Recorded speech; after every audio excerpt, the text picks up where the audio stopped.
I mean, I think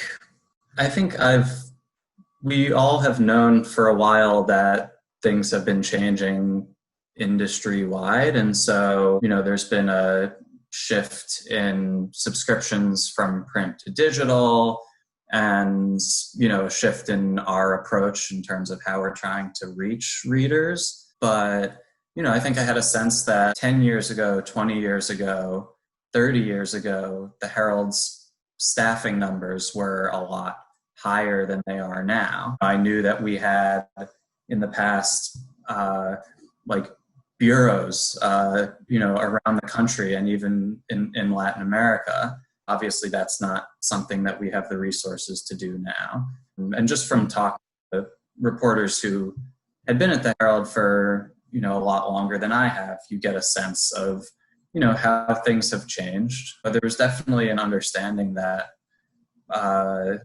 we didn't have the resources that the Herald once had, and we're still managing to do amazing work anyway. We've been fortunate enough to maintain that, maintain salaries, and initially, I think we had about 4 major advertisers that we called it was like a knee-jerk reaction, They called us up right as the pandemic was being declared and saying, we have to cut the ads. We said, fine, we understand what's going on. And within 2 months, they were back. Fortunately for us, we're a monthly publication. So we only lost 1 or 2 months at the worst of certain people's support.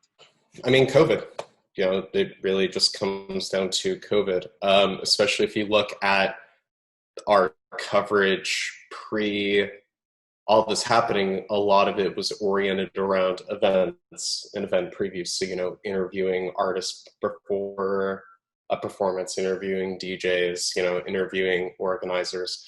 And so not only was our publication model based heavily around that, but so is our advertising. That obviously, we held events, and obviously that brings in revenue, but that's stopped. We are subscriber oriented. If you look at the newsletter, we do encourage people to join, and I will gladly plug, subscribe to the Nootropic.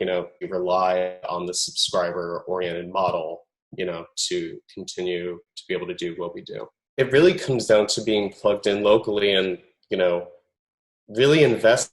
Like if you want to see local media survive this, it really comes down to investing in it and promoting it and sharing it.